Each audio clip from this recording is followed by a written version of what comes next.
Hi, I'm Bill O'Reilly. Thanks for watching us tonight. Why the media and politicians fear African Americans. That is the subject of this evening's Talking Points memo. As we have been reporting, a vicious crime in Norfolk, Virginia is being stonewalled by the media in that town, and the police investigation seems chaotic, to say the least. Last month, 2 reporters for the Virginian Pilot newspaper were beaten by a mob of African American young people. Their injuries kept them out of work for a week. Yet, incredibly, the newspaper did not report the crime.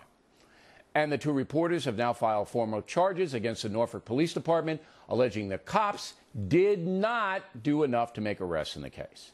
Initially, the Norfolk police described the crime as a simple assault, but now it has been upgraded to a mob action. After almost a month, just 1 minor has been arrested despite the fact that scores of people witnessed the violence.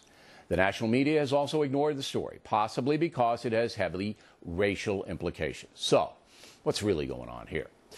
Right now, there are 39 million African Americans in the USA, comprising 13% of the population. Unemployment among blacks, 13%, as opposed to 8.1% for the general country.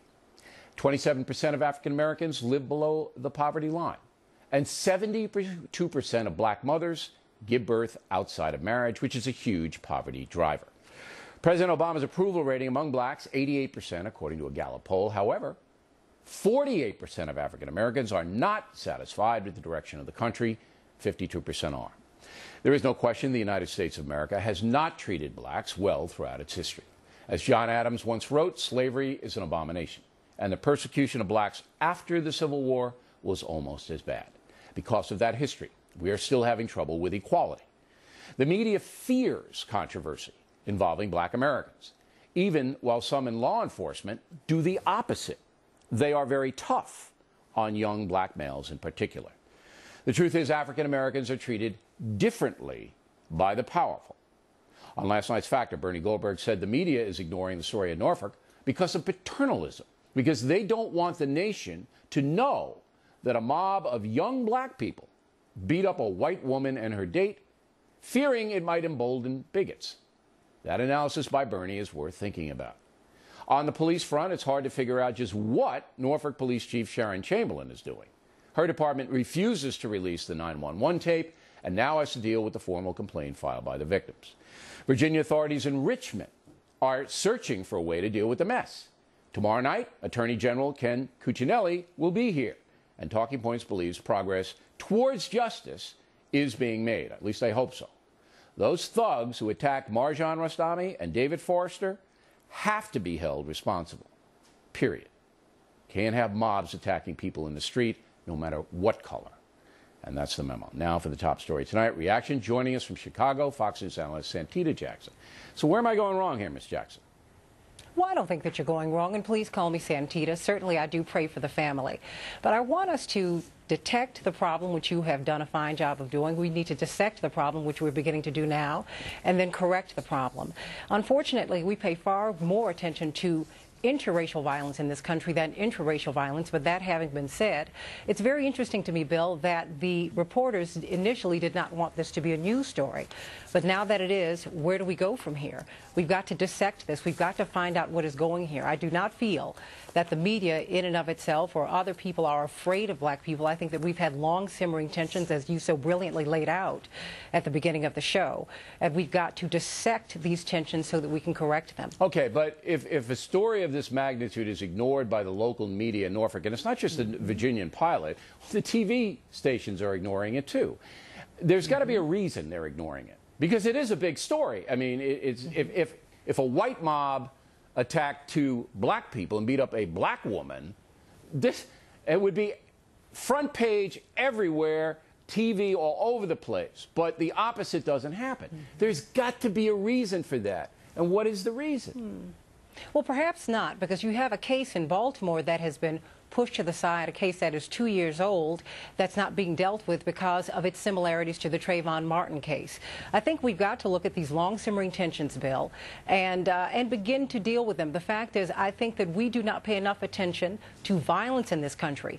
We tend to get more excited about all right, but you're generalizing violence. now. You're not being specific in the Norfolk case. There's got to be a reason why these people in Norfolk And I include the police department in that. Because the police department didn't want any part of this case, Santita. That's well, why the two victims. Why do you think? Well, I have you on, and people, they know what I think. But we want to know what you think. But the police department didn't want to solve the case. That's why the two reporters have filed formal charges against the police department. According to them, the police guy said, hey, you know what? Let it go. Let it go. We don't really want to get involved. So the police department and the media in Norfolk, Virginia, didn't want to touch the case. There's got to be a reason. And, I mean, I think it's a race thing. I think they're afraid. They're afraid to do the story because it opens up a lot of old wounds and a lot of hatreds. That's what I think. Well, you know, the fact is, I think you might be onto something there, but the wounds have not healed. No, they haven't healed. And that's why I talked about. No, they haven't healed, but they won't. But they still will not heal if we do not have a conversation. We have become verbally violent. With all due respect, it's got to be more than a conversation. Is justice involved here? Two people were beaten. But Bill, we've never had a conversation. Let me tell you something. In 1993, when you had the Garden City shootings, that having been said, when you had the Garden City shootings in Long Island in 1993, Reverend Jackson went out to Garden City to a special service on a Sunday. He preached, I sang, and it was an attempt at healing. But the thing is, Bill, what we do is we get very excited when we have these particular events, but then the conversation ceases. We have not had a real conversation, not just about race in this country, we've been doing this for 16 years. Why isn't your father in Norfolk, Virginia? If he were to go First of all, had it not been for your show, we wouldn't have known about it. We've been reporting now almost a week on. If your father and Al Sharpton and other black leaders would go to Norfolk, Virginia and stand there in that neighborhood and say, you know what?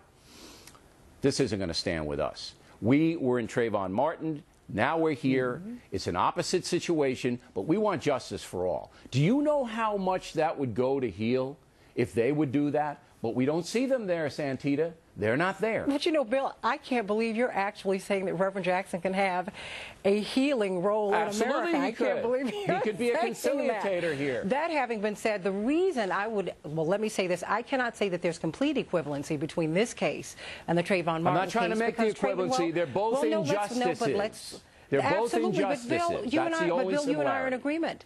Bill, you and I are in agreement here, and that's why I brought up the 93 case, because in that instance, when traditionally black leadership, whenever they've seen injustice, whether it's intraracial or interracial, they have jumped in, or when they have been invited in. They're not jumping here, Santita. Nobody down there but my guy, Jesse Waters. Nobody. But, Bill, no one has known about it. Well, I don't. No one has known about it until now. This is almost a week here. Everybody knows about the story now. Believe me, and it took what, more than 6 weeks for us to find out about Trayvon Martin. These things take time. All right. I think that this is a race thing. I do think that, and you're right that we got to start to heal some of these wounds, but they're not going to be healed by cover-ups. Cover-ups are not going to heal. But, you know, I think it's also, well, if I may say, I think it's a violence thing as well.